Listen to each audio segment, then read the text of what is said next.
Saludamos al doctor Luis Roberto Scotto. ¿Cómo le va, doctor? ¿Cómo anda? Buen día. Muy buenos días, Carlos, Fito, Estela. Muchísimas gracias por esta invitación. Bueno, el mundo habla hoy de esto y el mundo está de rodillas ante esta situación, lastimosamente, doctor. ¿Cómo ven ustedes lo que se ha hecho o se vino haciendo en nuestro país inmediatamente después de acceder a los datos, a las informaciones y a las situaciones? Bueno, la verdad que Paraguay fue uno de los países en la región pionero en tomar medidas que ayudaran a la contención de esta epidemia. Yo creo que lo hemos dicho, insistido, el haber tomado las medidas tan oportunamente probablemente nos pone en una condición distinta, ventajosa para poder enfrentar esta situación. Yo creo que se han tomado las medidas que corresponden, se han venido tomando progresivamente otras medidas que van haciendo más severas hasta cierto punto, pero más que necesarias, y posiblemente van a requerirse otras medidas dependiendo de cómo vaya evolucionando esta epidemia en el país. Claro, porque esto es todo muy cambia, se modifica permanentemente, no hay un remedio, no hay una vacuna, la indicación permanente es lavarse las manos en diferentes momentos y permanentemente. O sea, es tan difícil todo porque no es que uno sabe qué hacer y se atiene a eso y bueno, y va superando. Esto es muy complicado porque ni siquiera la gente habla, hay que tomar esto, hay que tomar aquello, pero no se puede decir con precisión nada de eso, doctor. No, realmente hasta este momento estamos aprendiendo todos. Recordemos que esto es un virus que es nuevo, por eso en principio se llamaba Novel Virus 19, porque es un virus que la humanidad no conocía y por lo tanto no hay vacuna todavía, no tenemos un remedio para atenderlo como tal. Se están ya haciendo ensayos clínicos en varios países del mundo, pero eso todavía va a tomar mucho tiempo para lo que se requiere. Así que la única arma que tenemos, la única vacuna que tenemos es lo que llamamos el aislamiento social. Como ustedes muy bien estaban señalando, tenemos que mantener una distancia de al menos 1 metro o más. ¿Por qué? ¿Por qué se señala esto? Eso no es arbitrario, esto tiene que ver con las características del virus que estamos enfrentando. Es un virus que podríamos considerarlo pesado, es un virus grande y es un virus que tiene una corona, una cobertura, por eso se llama coronavirus, que es una proteína de grasa, para decirlo rápido y sencillo. Esto significa que si usted estornuda, si usted tose, si usted habla con gotitas de saliva, estas caen por el peso del virus y por su tamaño más o menos a la distancia de 1 metro, esto cae. ¿Por qué la importancia de lavado con agua y jabón? Porque esta corona con el jabón rápidamente se destruye por su característica de grasa, el jabón lo destruye inmediatamente y eso ya inhabilita el virus para que pueda producir la enfermedad. O sea, las medidas que se están tomando de aislamiento realmente responden, no son arbitrarias y responden a las características del virus. Por eso es tan importante que la población aplique estas medidas. Y lo otro es quedarse en casa, porque se ha demostrado que en la medida que haya menos circulación de personas, el virus tiene muchísimo menos posibilidades de ampliarse, de expandirse. Por eso es tan importante que nos quedemos en casa, porque si no nosotros mismos somos el vehículo de transmisión. Doctor. Sí. Cuando declararon pandemia, el director general de la Organización Mundial de la Salud y quienes lo acompañaban en esa conferencia de prensa hacían énfasis en que esto se puede parar. Decían, no es una cuestión fatalista que tengamos que rendirnos a la epidemia o a la pandemia. Esto se puede parar con medidas concretas.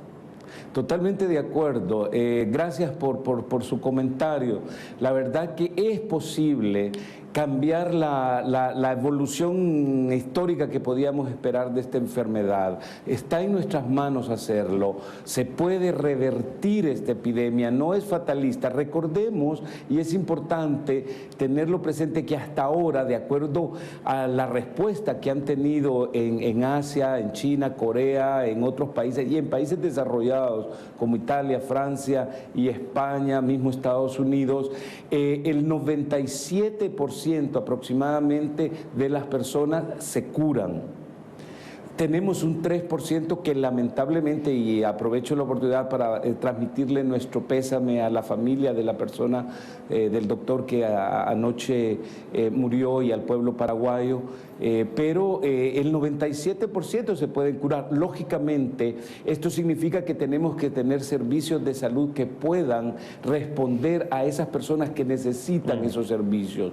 Por eso es importante que nos mantengamos en casa, que si tenemos síntomas no salgamos, que avisemos al 154 o al servicio de salud o a nuestro médico de que tenemos estos problemas, y que tratemos de resolverlo en el hogar sin necesidad de generarle una presión adicional a los servicios de salud, porque los servicios de salud van a requerir tener las condiciones, la posibilidad de responder a ese 20% aproximadamente de casos que sí van a requerir una atención, que van a querer desde una atención de cuidados intermedios hasta una atención de cuidados intensivos que va a requerir ventilación, etcétera. Entonces, en la medida que nosotros logremos que los servicios de salud estén con menos presión, con menos carga, que podamos manejarlo en la red periférica, en las unidades de salud familiar y en el hogar, los servicios de salud van a poder dar una mejor respuesta y van a poder salvar muchas vidas. Sí. Me gustaría que esta conversación con usted, doctor Escoto, sea lo más didáctica posible, porque estamos aprendiendo y a partir de las características de este nuevo virus. Se insiste mucho con el lavado de manos, cuanto más tiempo, pero le pregunto, como este aislamiento total no alcanza, diríamos, a trabajadores de salud, seguridad, prensa y otros sectores de la sociedad, esa persona trabajadora que llega a su casa, ¿qué es lo que debe hacer? Porque corren en las redes sociales todo lo que uno tiene que hacer, por ejemplo, no entrar con la ropa de trabajo, ponerle lavandina al zapato o entrar con otro zapato. La OPS, ¿qué nos recomienda en ese sentido para aquellas personas que tuvieron que salir a trabajar y tuvieron contacto, aunque sea a distancia, con mucha gente? ¿Qué es lo que debe hacer al llegar a la casa? Claro, esto, como usted dice, es correcto. O sea, hay algunas medidas básicas que hay que adoptar, pero también depende de nuestro propio trabajo, del trabajo que hacemos. Necesitamos intensificar las medidas. Para el personal de salud, para el personal de blanco, que va a estar atendiendo personas, probablemente casos, sí requerimos un esfuerzo adicional cuando regresen a su casa. Esas personas sí tienen que tomar en la medida todo lo posible. La recomendación sería que la ropa que utilicen en el hospital o en el servicio de salud sea distinta a la ropa con la que se transportan a su casa y la que llegan a su casa. Al llegar a su casa inmediatamente deben de lavarse muy bien, pero muy bien las manos, de preferencia cambiarse la ropa, poner esa ropa al aire libre, y si se puede meterla inmediatamente a la lavadora y usar la lavandina, como usted muy bien señalaba. Los zapatos si se pueden dejar afuera o se pueden desinfectar. Lógicamente, el personal que trabaja en otras actividades que no significan un alto riesgo, que van a estar en contacto probablemente muy casual con un caso, el lavado de manos es fundamental, tanto al salir de su trabajo como al llegar a su casa. Ese es el arma que tenemos. Hay algunos estudios que muestran que nosotros más o menos 23 veces en una hora nos tocamos la cara, los ojos, la nariz, las orejas, la boca. inconscientemente. Entonces, el lavado de manos es fundamental. Entonces, al llegar a su casa, cualquier medida que sea posible, que el sentido común nos diga que protegemos a nuestra familia, hay que adoptarla. Y insistimos mucho, lavado de manos y el distanciamiento social, alejarnos más de 1 metro por lo menos o más de cualquier persona, eso nos da alguna protección. Ese distanciamiento, le hago una pregunta. En la familia, es decir, yo llego a mi casa y ¿qué hago con mis hijas, con mi esposo? ¿Mantengo la distancia o dentro de la casa, donde ninguno tiene síntomas?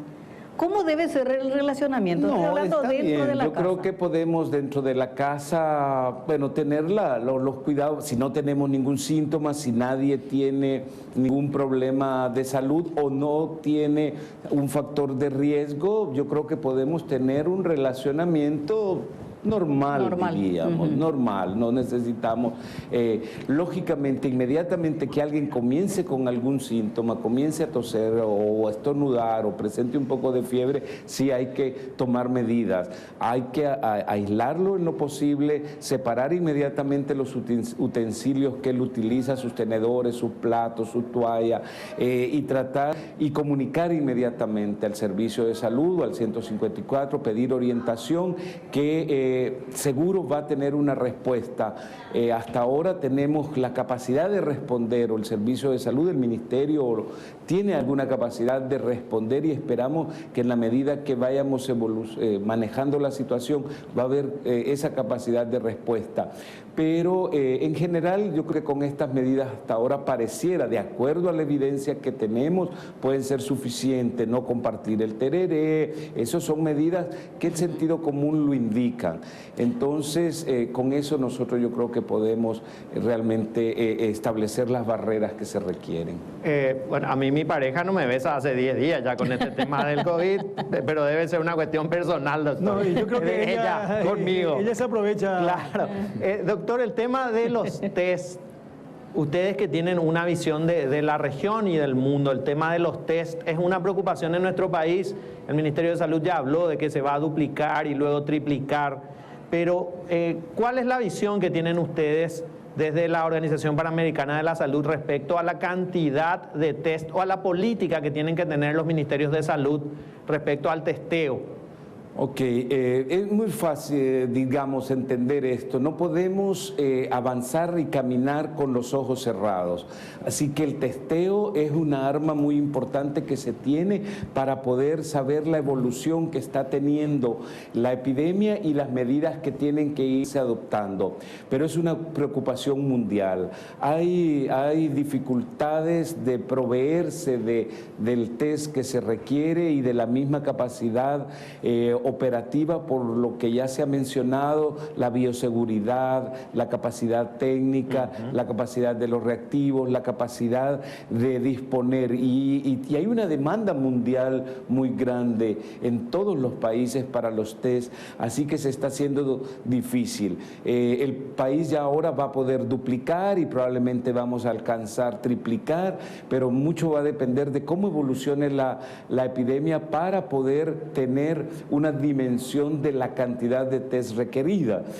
Pero sí es importante testear, como ha señalado muy bien nuestro director general, nuestra directora de la OPS. Tenemos que mantener la vigilancia a través del testeo intensamente para poder saber exactamente cómo se está moviendo la epidemia y poder ir tomando las medidas, intensificando las medidas para poder cambiar, como usted señalaba también, el comportamiento y revertir esta situación. Pero los test es un tema central y crítico en toda la respuesta. En ese sentido, doctor, ¿no es un dato ficticio entonces el que tenemos cuando hablamos de casos sospechosos? Si no hay capacidad de hacer el testeo a un porcentaje grande de la población, entonces ese número que nos dan, creo que 125 o algo más, Entonces es irreal absolutamente. Bueno, es un dato que se tiene que estimar en función de lo que teníamos o lo que tenemos hasta ahora o teníamos hasta ahora de los conglomerados, de los contactos que se han podido identificar de los casos del primero, el segundo, del tercero. Ahora estamos hablando de 18 casos con casos que no sabemos su vinculación. Entonces, yo creo, no diría irreal, sino que son estimados y tenemos un sistema de vigilancia de la influencia que Paraguay es uno de los países de la región que aporta a la región y aporta al mundo haciendo la vigilancia de la influenza con 11 sitios centinela que están operando y están trabajando de acuerdo a los protocolos que han venido manejándose en los últimos 10 años. Ahora seguramente se va a intensificar un poco más, porque vamos a tener también la influenza que es endémica en el país. Entonces, esos son los 11. Claro, vamos a tener que ser muy creativos y hacer algunas estimaciones y alguna aritmética, porque tampoco podemos hacer profecías, ni tampoco podemos hacer estimaciones o proyecciones basadas en evidencia.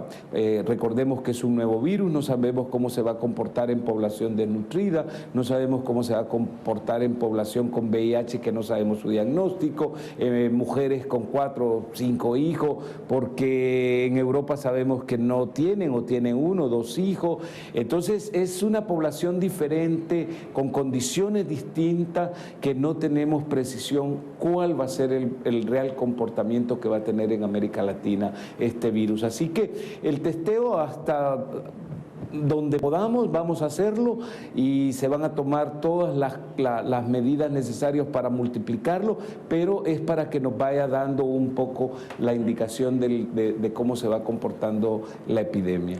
Doctor, vamos a aprovechar al máximo esto porque con usted es estrictamente salud y yo voy a insistir con algo que a lo mejor usted ya respondió más de una ocasión.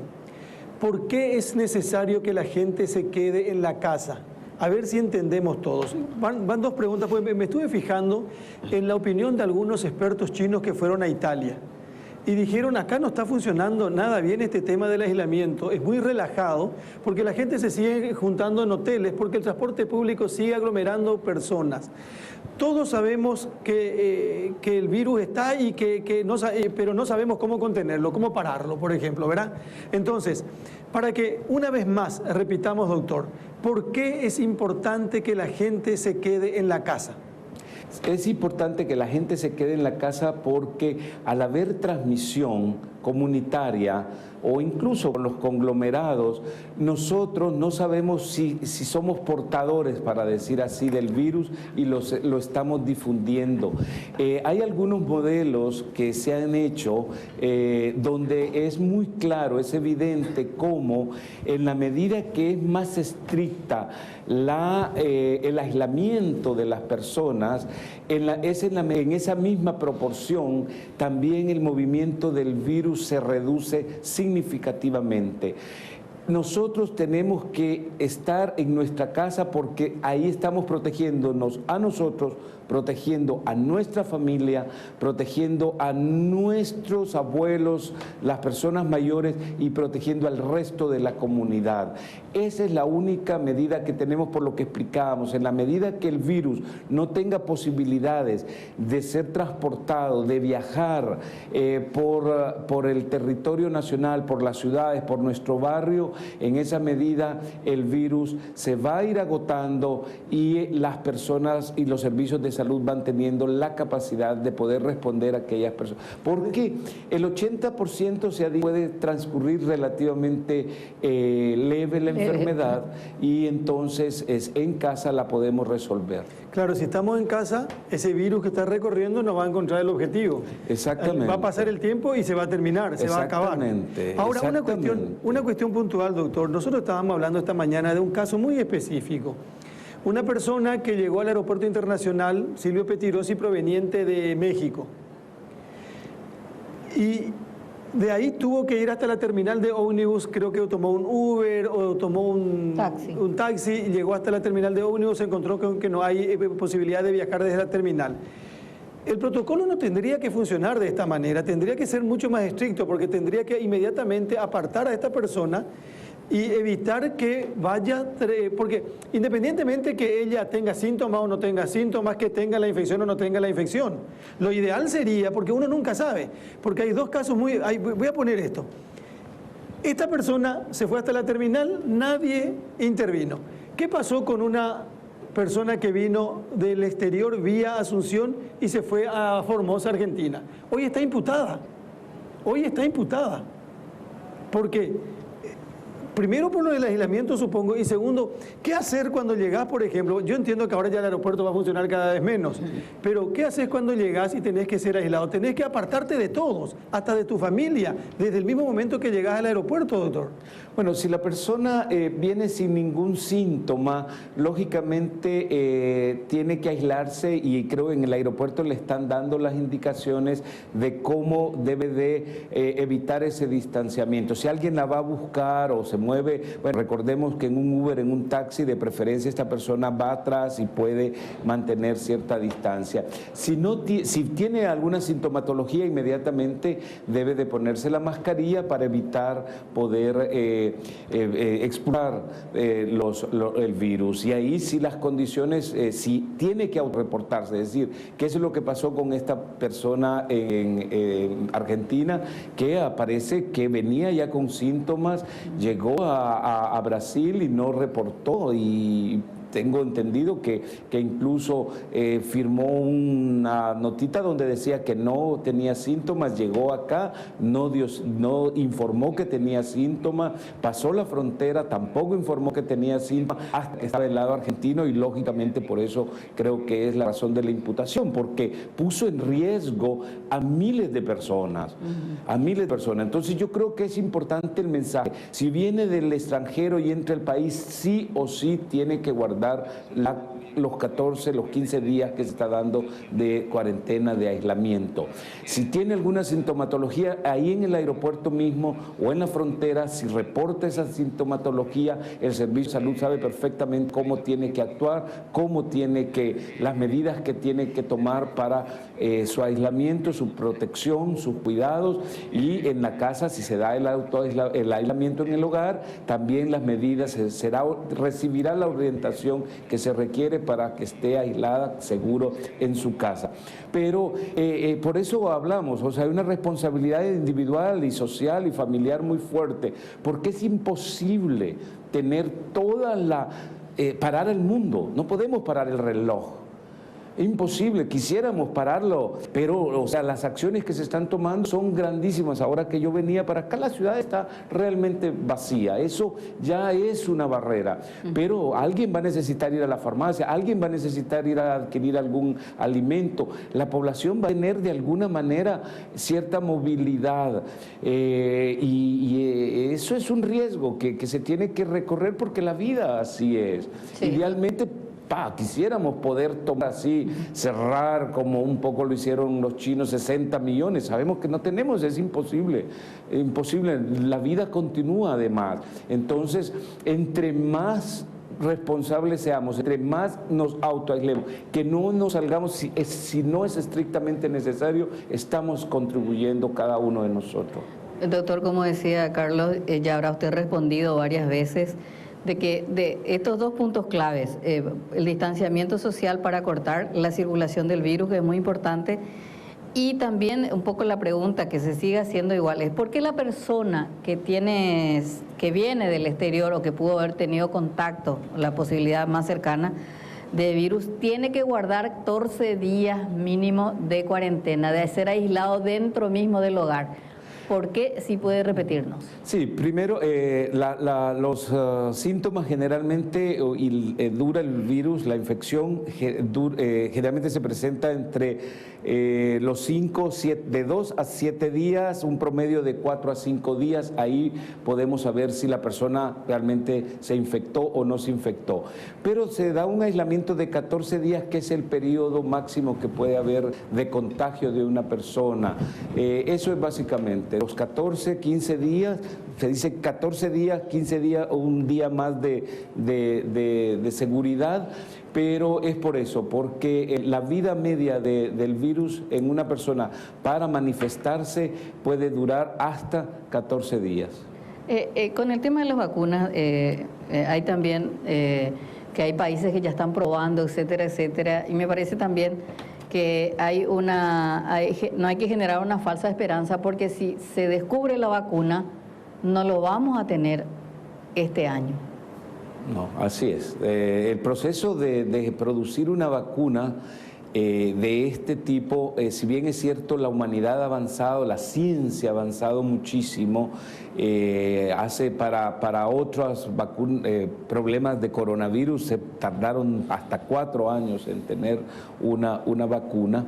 Lo mínimo que lleva por lo que significa un ensayo clínico para lograr una vacuna es entre 12, 18 meses, 2 años. Esperamos que se están tomando, y ayer anunciaban medidas o acciones que no tienen precedente, de voluntarios que se están ofreciendo ya a esta altura para los ensayos clínicos, que probablemente reduzcan el tiempo que se demandaría para tener esta vacuna, y la verdad que todos estamos rogando, ansiando que así sea.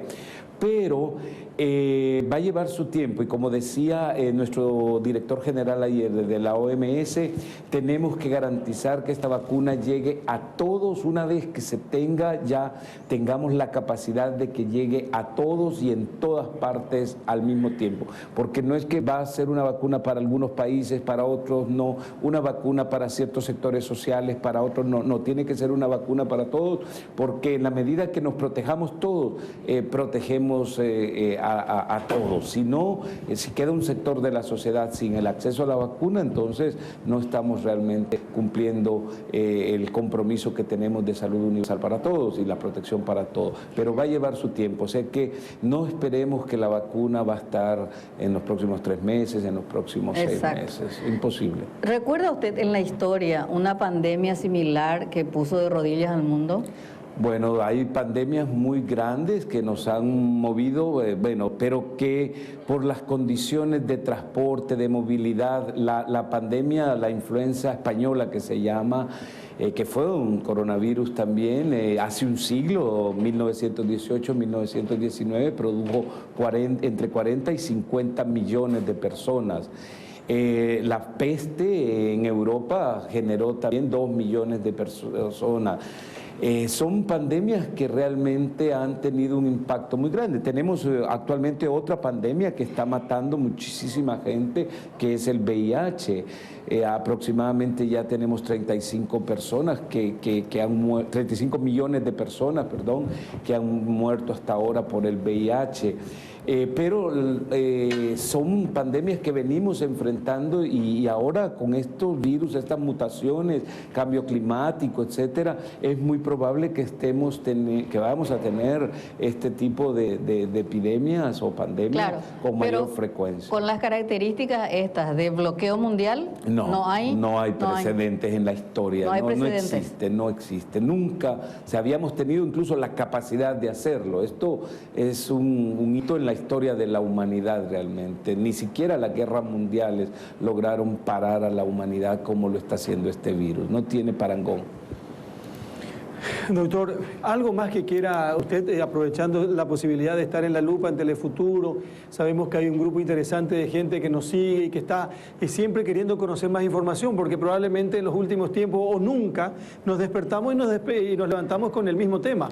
Así es. Es así, ¿verdad, doctor? Porque totalmente estamos pendientes de todo lo que pasa, de lo que pasa a la gente, de los infectados, de los contagiados, de los casos confirmados, y no solamente en el país, sino que en el mundo. Hasta nos asustamos y lloramos. ¿Quién no lloró por la situación de Italia, por la situación que pasan paraguayos que están en España, los mismos españoles y por tanta otra gente también, ¿verdad? Lo de España es terrible. Claro. Por eso digo, ¿qué más quiere decir, doctor, esta mañana? Yo quisiera aprovechar, como usted dice, muchas cosas que uno quisiera decir y aprovechar en este momento. Primero, un reconocimiento y un agradecimiento a los medios de comunicación, porque están haciendo una labor muy grande, muy positiva, en el sentido de contrarrestar las noticias falsas. los medios de noticias alarmistas, noticias amarillistas, realmente ya no lo vemos y ustedes están haciendo enormes esfuerzos en llevar información científica basada en evidencia, están orientando a la población que busque las fuentes oficiales donde está la información, Ministerio de Salud, la página de la OPS, la página de la OMS. Cuando usted pone coronavirus en las redes sociales va a ver que le van a aparecer páginas seguras y oficiales. Entonces, ese es un mensaje a los medios de comunicación: ayuden. El miedo, el pánico no contribuye a parar esta epidemia, sino a darle confianza a la población que sus autoridades están tomando las medidas que corresponden, que las están haciendo a tiempo y que y contrarrestar estas noticias. A la población, por favor, quédese en casa. No salga si no es estrictamente necesario, no visite a las personas mayores, cuídelas, o aproveche los medios que tenemos ahora para estar conectados online, en línea, a distancia. Tome las medidas de distanciamiento, quédese, si siente un sitio inmediatamente autorrepórtese. O sea, la población tiene un papel muy grande y, como decimos, si está en casa puede ayudar a limpiar los criaderos, porque todavía el dengue sigue siendo un problema. Y un mensaje también que creo que es importante a los trabajadores de salud, a esos héroes que en este momento se están preparando para la gran batalla que se nos viene. Los trabajadores de salud, ustedes confíen en que las autoridades están tomando las medidas, se están distribuyendo los equipos de protección personal que son suficientes para su seguridad. Sabemos que depende del rol que cada uno de ustedes tienen. Aquí tenemos la evidencia científica que nos dice: si usted va a hacer clasificación de pacientes, lo que necesita es lavado de manos permanentemente y una mascarilla quirúrgica para poder hacer ese triaje, esa clasificación y decir quién se puede ir a su casa, quién necesita un cuidado más hospitalario y de más complejidad, quién necesita entrar inmediatamente a cuidados intensivos. Esta persona con estas medidas de higiene y mascarilla suficiente. Si usted va a hacer una prueba de laboratorio, lógicamente, además de esto, va a necesitar una bata, va a necesitar una mascarilla ya N95 con un respirador, va a necesitar una protección de gafas o una protección facial, va a necesitar guantes.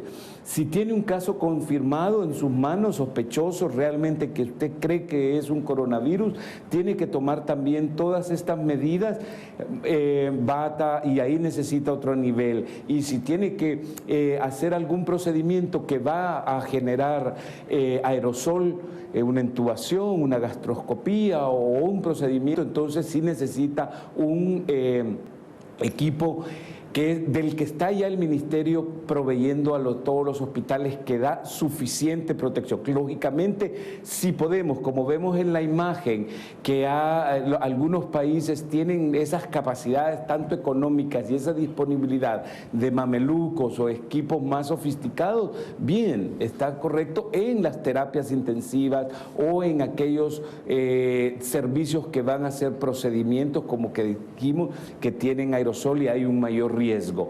Pero hasta ahora confíen en que las autoridades de salud, que el ministro de Salud, que el equipo técnico que está ahí está haciendo lo mejor posible para responder basado en la ciencia a esta epidemia.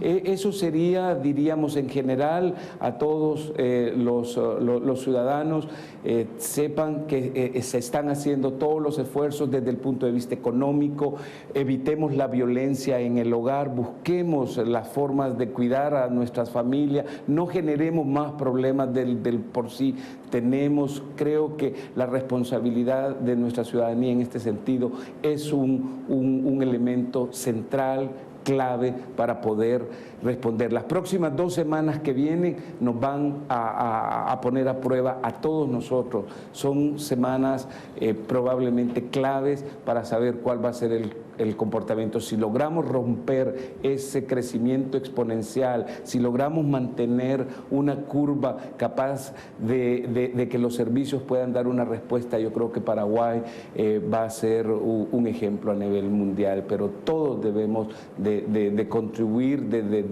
las distintas posiciones en que estamos dentro de la sociedad.